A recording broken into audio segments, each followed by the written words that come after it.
네, 안녕하십니까. 오늘 이번 주도 하나님의 말씀으로 은혜가 넘치기를 바랍니다. 사도행전 3장 1절에서 11절에 일어나 걸으라 하는 제목으로 하나님의 말씀을 선포합니다. 자, 오늘 본문의 바로 앞장 2장 37절 이하에 최초의 교회, 보통 원시교회라고 하기도 하고 초대교회라고 말하기도 하는데 그 교회의 모습이 나옵니다. 이들이 주로 힘쓴 것은 2장 42절에 보면 그들이 사도의 가르침을 받아 서로 교제하고 떡을 떼며 오로지 기도하기를 힘쓰니라 그랬습니다. 그러니까 최초의 교회가 힘썼던 것은 먼저 사도들의 가르침을 받은 것입니다. 그렇지 않겠습니까? 앞에 2장 41절에 베드로를 비롯한 사도들의 가르침을 받고 하루에도 3,000명이나 되는 사람들이 세례를 받고 주께로 돌아오는 역사가 일어났는데 그 세례 신자들에게 제일 필요한 것이 무엇이겠습니까? 가르치는 거죠. 예수님에 대해서 바로 가르치는 것입니다. 그들은 세례를 받았지만 예수님에 대해서는 아는 것이 거의 없습니다. 율법에 대해서야 알겠지만 그 사도들이 서로 나눠서 이렇게 세례 교인들을 주로 가르치는 사역을 초대교회는 감당한 것입니다. 물론 그 내용은 예수님의 말씀, 행적 이런 것이 주 초점이 되었던 것이죠. 그런데 이런 가르침만 있는 것이 아니고 앞에 42절에 보면 그들이 사도의 가르침을 받아 서로 교제하며 떡을 떼며 그랬습니다.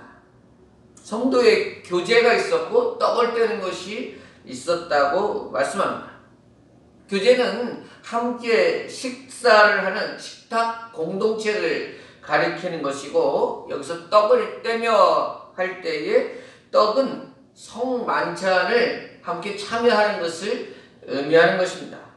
그러니까 초대 교인들이 모였을 때에는 열심으로 또 식사와 교제를 함께 나누었고 모일 때마다 성만찬을 했다는 것을 알 수 있는데 이 두 가지 일은 주로 집에서 해는 것입니다. 앞에 장 2장 46절에 보면 날마다 마음을 같이하여 성전에 모이기를 힘쓰고 집에서 떡을 떼며 이렇게 말씀하고 있습니다. 성만찬과 식사는 집에서 했던 것입니다. 성전에 모이기를 힘썼지만 그것은 주로 가르침과 기도에 힘썼고 성도들의 교제와 성만찬은 주로 집에서 이루어졌는데 각자 집에서 개인별로 행했다기보다는 지금처럼 구역별이라든지 뭐 이렇게 조직 한 이웃들이 모여서 이렇게 행했다고 봐야 할 것입니다. 이것은 먼저 온 교인들이 그렇게 수가 많아졌는데 함께 식사하고 교제하기에는 너무 버거운 현실도 있었겠죠.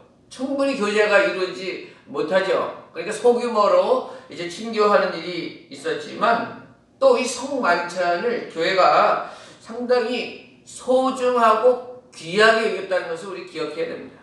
이 말씀은 무엇이냐면 이 성만찬은 그래서 로마 사회에서는 아주 오해의 소지가 제일 많았던 것이 성만찬인데 기독교에 대해서 비난하기를 예수님이 성만찬을 제정하시면서 이 떡은 내 몸이다. 이 잔은 내 피다. 이것을 나누라. 이런 말씀을 하셨거든요. 그래서 이 사람들이 로마 사람들이 기독교인들은 모여서 저 사람의 인육을 먹고 나누는 흉측한 집단이다. 이런 소문이 날 정도가 됐는데 이것을 왜 그러냐면은 성만찬을 일반 사람들에게 오픈하지 않은 것입니다. 성만찬은 꼭 세례 받은 사람들만 모여서 집에서 이렇게 행해졌기 때문에 이것을 잘 알지 못했던 일반 로마 시민들이나 세상 사람들은 저들이 모여서 비밀스럽게 사람 고기 먹는 거 아니야? 이런 오해가 빚어졌던 것입니다. 그렇다면 왜 초대교회는 이 성만찬을 이렇게 세상 사람들에게 오픈하지 않고 꼭 세례받은 교인들만 함께 모여서 성만찬을 거행했을까요? 그만큼 성만찬을 소중히 여겼다 이렇게 말씀드릴 수 있는데, 그들이 모여서 단지 떡을 나누 떼고 포도주를 나눠 마시고 하는 것이 성만찬이 아니었다는 것입니다. 그들은 성만찬을 매번 거행하면서 감격이 있었고 눈물이 있었고, 정말 그 장소에 예수님의 살과 피를 나누고 먹는 그 심정으로 임했던 것입니다. 그래서 초대 교인들은, 성만찬에 참여하는 사람들은 예수님을 위해서 이렇게 내가 살이 뜯기고 피가 흘려지는 그 고난의 현장, 십자가의 길을 걷는다 할지라도 그 길을 걷겠습니다 라고 하는 신앙의 다짐의 시간이었기 때문에 성만찬은 거룩히 행해졌고, 그 아무나 구경하거나 참여하지 못하도록 특별히 잘 관리했던 것입니다. 그렇습니다. 실제로 초대교회의 성도들은 아직까지도 유대인들의 참소와 로마 당국의 핍박으로 언제든 십자가의 그 길로 걸어갈 수 있는 사람들이었습니다.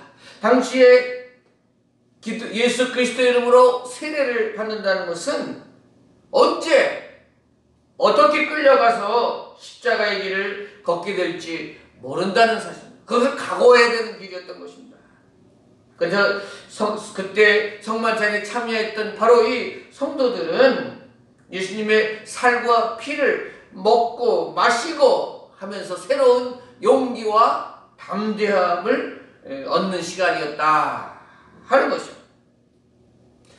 여러분, 여기서 한 가지 짚고 넘어가고 싶은 것은, 우리도 세례도 받고 성만찬도 참여하는데 그들만큼 우리가 결의를 다지는 그렇게 시간 그들만큼은 못 될지라도 우리가 너무나 가볍고 쉽게 세례와 성만찬에 임한 것은 아닌가.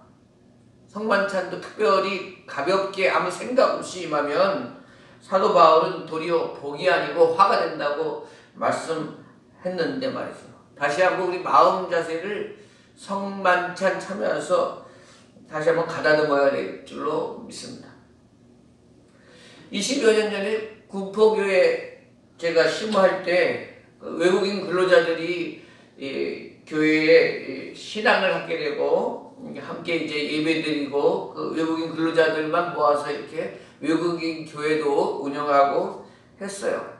그때 네팔의 한 청년이 이제 세례를 받게 되었습니다. 세례에 문답하며 그 청년이 이렇게 말합니다.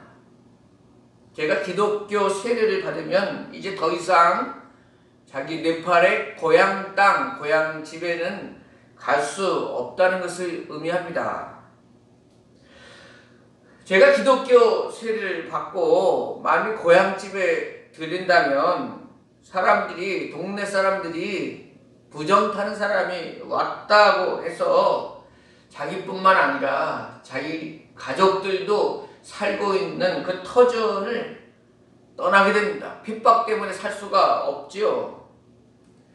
그런데 저는 그 사실을 다 알면서도 지금 세례를 받고자 합니다. 왜냐하면 앞으로 더 이상 고향 땅을 밟지 못한다 할지라도 이 한국에 와서 만난 그 예수님을 부인할 수 없고 그 예수님을 구주로 영접할 수밖에 없기 때문입니다. 그것이 그 네팔 청년의 세례받는 고백이었던 것입니다. 그래요, 여러분, 우리 신앙 고백도, 우리 성만찬에 참여하는 것도 우리 신앙의 고백을 다시 한번 점검해 봐야 되지 않겠습니까? 우리가 신앙생활도 하고 주님을 따른다고 하는데 과연 어떤 모습으로, 어떤 자세로 예수님을 따르고 있는가 하는 것입니다. 자, 이렇게 초대교회 교인들은 집에서 교제와 성만찬을 했다고 말씀드렸고, 앞서 말씀드렸던 46절을 보면 성전에 모이기를 힘썼다 할 때에 성전에서 주로 했던 것은 교인들이 기도했다는 거예요. 42절에 나오고 있어요. 성전에 모여서 기도하기를 힘쓰니라. 자, 오늘 본문으로 이제 돌아가서 1절에 제9시 기도 시간에 베드로와 요한이 성전에 기도하러 올라갑니다. 초대교인들이 이렇게 모이기를 힘썼어요. 모여서 하루에 3번 유대교 절기 제사 드리는 시간에 주로 기도하는 시간을 가졌어요. 아침 9시, 오후 3시, 그리고 저녁 해가 질 무렵 모여서 이렇게 기도한 것입니다. 그러니까 오늘 본문에는 3시 기도 시간에 베드로와 요한이 성전으로 올라가고 있었습니다. 앞에 43절의 말씀처럼 사도들로 말미암아 기사와 표적이 많이 나타나니 그런 말씀이 있었습니다. 그러니까 오늘 베드로와 요한이 어쩌다가 안진병이 한 사람을 만나고 그를 치료하고 일으켜 세운 것이 아니라 이미 사도들이 말씀과 기도가 충만해져 있고 많은 기사와 표적이 많이 나타나는 중에 오늘 본문의 일이 발생했다. 이렇게 기억해야 하는 것입니다. 여기에서 교회를 이루고 초대교회 때부터 무엇에 힘썼다고요? 특별히 영적인 일, 사도들은 가르치는 일, 교인들은 성전에 모여 함께 기도하는 일에 힘썼다 하는 것을 알고 있고 이때에 성령께서 역사하셨다 하는 것을 기억해야 되죠. 다시 오늘 본문의 2절에 성전 미문 앞에 구월하는 거린이 앉아 있습니다. 4장 22절에 보면 그 나이가 40이라고 했습니다.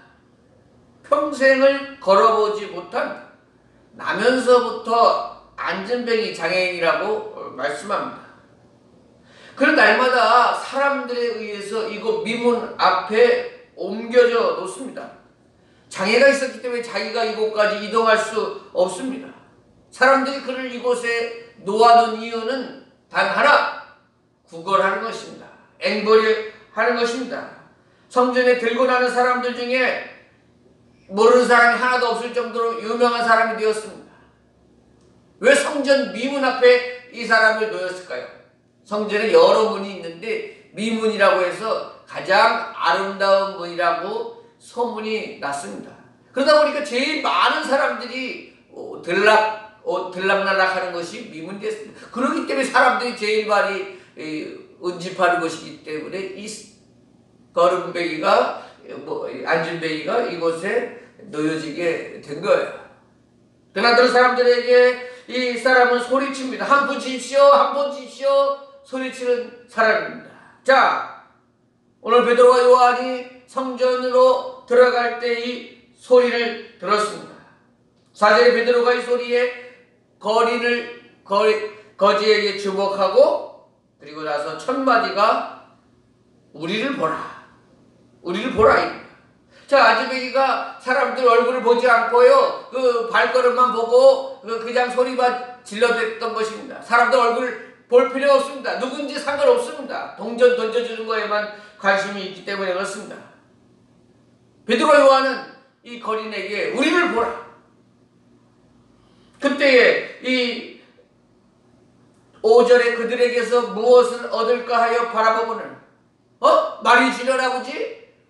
횡재하려라고지? 왜 얼굴을 쳐다보라 그러지? 이 거린이 베드로와 요한을 쳐다봤습니다. 그때에 베드로의 대답이 무엇이에요? 6절에 베드로가 이르되 은과 금은 내게 없거니와 내게 있는 이것을 내게 주노니 나사렛 예수 그리스도의 이름으로 일어나 걸으라. 아멘. 베드로는 무엇이 없다고 그럽니까? 은과 금은 내게 없다고 말합니다. 아니 주머니 뒤지면은 동전 한두 번 나올 수 있습니다. 그러나 이것을 주면 너는 또 다음날 그 다음날 그대로 이 자리에서 구걸할 수밖에 없는 인생이다. 그것은 한두 푼 줘도 아무 소용이 없다. 나는 너에게 은과 금을 줄 수는 없다. 그러나 내게는 이것이 있다. 내게는 이것이 있다. 바로 예수 그리스도의 이름이 있다. 예수 그리스도의 권세가 있다. 이것을 너에게 준다. 예수님의 권세로 일어나 걸으라 명령하고 있습니다. 여러분, 지금 베드로와 요한은 정말 이렇게 성령으로 충만하여 예수님의 권세를 사용하고 있습니다. 어떻게, 언제부터 베드로와 요한이 이렇게 용기와 권세가 있었습니까? 오순절 성령 강림 사건으로 부어진 성령으로 충만해졌기 때문에 이런 예수님의 권세를 사용할 수 있게 된 거예요, 여러분. 생각해 보세요. 제자들이 부활하신 예수님을 처음 만났을 때, 또 두 번째로 도마에게 나타나셔서 내 손을 옆구리와 손에 대어보라고 그때까지 부활하신 예수님을 만나도 제자들에게는 큰 변화가 없었어요. 부활하신 예수님을 경험했는데도 베드로 일행이 어떻게 말합니까? 아유, 나는 갈릴리 바닷가로 돌아가서 고기 잡아야 되겠다. 그랬더니 다른 제자들도 나도 갑시다. 우르르 다 따라갔습니다. 부활하신 예수님을 만났는데도 그 모양입니다. 그래서 갈릴리 바닷가에서 고기 잡다가 예수님이 그곳 해변까지 오셔서 숯불을 지펴놓고 또 만선의 고기를 잡게 하는 그 회복시키시고 다시 한번 바닷가에서 숯불에 떡을 굽고 물고기를 구워서 제자들에게 먹이시며 이렇게 말하잖아요. 베드로에게 내 양을 치라. 내 양을 먹이라. 숯불 앞에서 이 베드로는 3번을 예수님을 부인했잖아요. 근데 숯불 앞에서 예수님은 3번이나 내 양을 먹이라, 내 양을 치라. 아, 모르긴 해도 그곳에서 참 많은 제자들의 회복이 일어났을 거예요. 베드로의 트라우마도 이것에서 치료했을 거예요. 예수님이 주신 음식을 먹으면서 회복이 많이 일어났을 거예요. 말씀하신 것 때문에 많이 회복이 일어났을 거예요. 그렇다고 해서 그들이 3,000명이나 회개하는 설교하고 능력을 나타낸 것은 아닙니다. 부활하신 예수님을 만났지만 그때에 그들에게 권세가 나타난 것이 아니라 오순절에 성령 강림을 통하여 성령으로 충만하여 질 때에 베드로를 비롯한 제자들에게 이 예수님의 권세를 사용할 수 있는 능력이 나타났다 하는 것입니다. 그래서 우리가 신앙생활하면서 우리 목회자도 그렇고 우리 성도들도 그렇고 우리가 사모해야 되는 것이 이 성령 충만인 것입니다. 성령 충만해야 신앙생활도 능력있고 재미있고 또 결과도 나타난다 하는 것입니다. 믿음 생활도요, 성령 충만하지 않으면 신앙생활하는 것이 얼마나 재미없고 말이요 힘이 드는지 억지로 하는 것은 오래가지 못하고 열매도 마땅치 않은 것입니다. 그러나 우리들의 신앙생활에 성령 충만, 예수님의 영으로 충만하면 모든 것이 변할 줄로 믿는 것입니다. 자, 우리 성도님들, 우리 교회가 성령 충만하기를 바라는데 그 첫걸음이 무엇일까요? 먼저는 우리가 성령 충만함을 사모해야 돼요. 그리고 초청하고 우리 마음을 열고 성령님을 먼저 모셔드리고자 하는 그 마음, 기원이 있어야 하는 것입니다. 예수님이 이 땅을 떠나시며 오신 성령님, 예수님의 영이신 성령님, 제 마음에 찾아오시옵소서. 제 마음에 임하셔서 충만케 하여 주시옵소서. 제가 성령으로 충만하길 원합니다. 먼저 이런 우리의 마음을 활짝 열고 사모함이 있어야 되고 받아들이려고 하는 그 기도가 있어야 되는 것입니다. 제자들 보세요. 오늘 오순절에 성령 충만이 임했지만 그것을 계속 유지하기 위해서 어떻게 하고 있습니까? 규칙적으로 하루에 3번씩 기도 시간을 갖고 또 제자들을 통해서 가르치기를 받고 이것이 계속 되어져야 성령 충만을 유지할 수 있는 것이지 마가다락방에 한 번 오순절 성령 충만했다고 해서 계속 유지되는 것이 아니에요. 계속 기도 생활과 말씀을 통하여 이들이 새로워지고 능력을 받게 되는 것이죠. 그래서 우리 사랑하는 우리 대롱제 교회들도 예수님 믿으며 성령 충만을 사모하시기를 바라요. 성령 충만하지. 성령님 제 안에 임하여 주시고 뜨겁게 하여 주시고 제 마음을 변화시켜 주시고. 여러분, 성령 충만하면 더 피곤한 인생 되는 거 아니야? 내 자유가 더 속박되는 거 아니야? 절대 그렇지 않습니다. 성령으로 충만하면 감사가 있고요, 기쁨이 가득하고요, 온 천지가 다 아름답게 보이고요, 만사의 감사와 평강과 확신과 담대함이 우리에게 있습니다. 믿음의 생활하는 것이 얼마나 기쁘고 감사한지 이 세상 살면서 가장 중요한 것이 내가